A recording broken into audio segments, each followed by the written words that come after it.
In this video, we will consider some basic applications of exponential functions. In particular, we consider compound interest and radioactive decay. Let's begin by reviewing the formal definition of exponential functions. For positive a not equal to 1, the exponential function with base a is given by f of x equal a to the x. Let's review the properties of the graphs of exponential functions. The points 0, 1, 1, a, and -1, 1 over a are on the graph. If a is greater than 1, then the exponential function is increasing. If a is between 0 and 1, then the exponential function is decreasing. In either case, the exponential function is a one-to-one function. The domain is the set of all real numbers, and the range is the set of positive real numbers. Finally, the x-axis is a horizontal asymptote of the graph.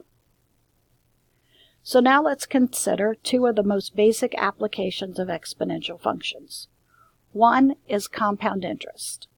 The formula a equals p times the quantity 1 plus r over n raised to the nt power gives the account balance A when a principal amount P is invested in an account paying an interest rate R compounded n times a year for T years.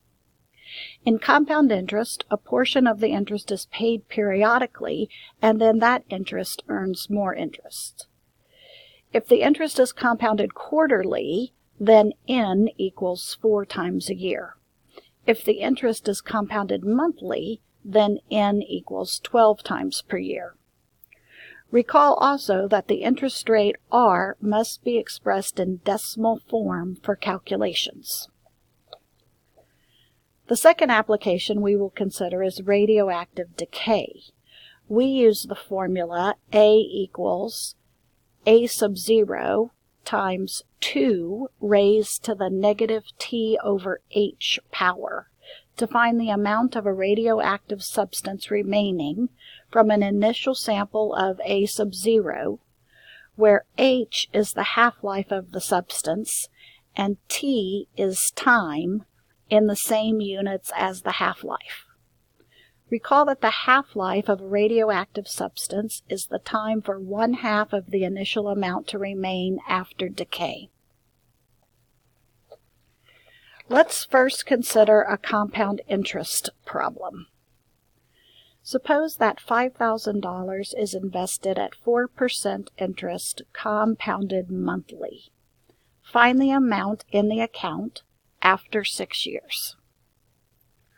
We will use the compound interest formula with principal P equal 5,000, interest rate R equals 0.04, and N equal 12 compoundings per year. Thus we have A equals 5,000 times the quantity 1 plus 0.04 over 12 raised to the 12t power. We want to evaluate A when t is 6 years. So plugging 6 into the formula, we get the exponent now is 72, and the account A is approximately 6,353.71.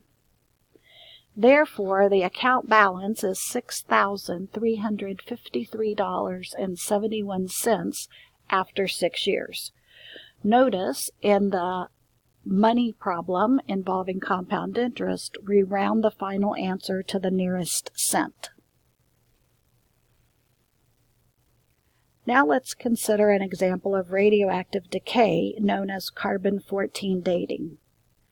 Carbon-14 dating is used by scientists to find the age of certain fossils and artifacts. The level of carbon-14 in living plants and animals is approximately the same as the level of carbon-14 in the atmosphere. When they die, the carbon-14 disintegrates and is not replenished. Scientists then measure the amount of carbon-14 present in the fossil or artifact and can estimate how long since a specimen died. Carbon-14 has a half-life of approximately 5,700 years. Thus, the formula A equal the initial amount times 2 to the negative t over 5,700 is used to solve for the time t since the organism died.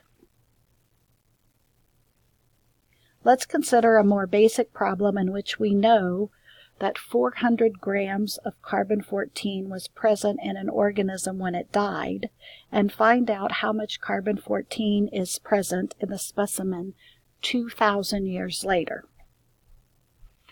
We use the formula, the half-life formula, A equals the initial amount times 2 to the negative t over 5,700 with initial amount 400 and time 2,000.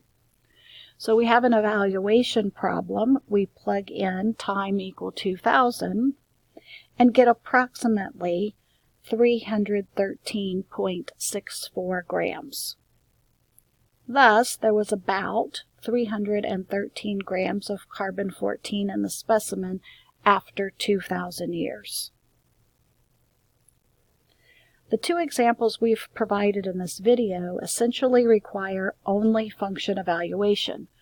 A more realistic problem to consider is if 400 grams of carbon-14 were present in an organism when it died, and 150 grams are present today, how long ago was the organism alive? To solve this problem, we can use the same formula with the initial amount equal to 400 and the current amount equal to 150. Thus, we get the equation 150 equals 400 times 2 to the negative t over 5,700. Now we need to learn how to solve this exponential equation for time. For this, we will need to learn about logarithmic functions, which is upcoming in future videos.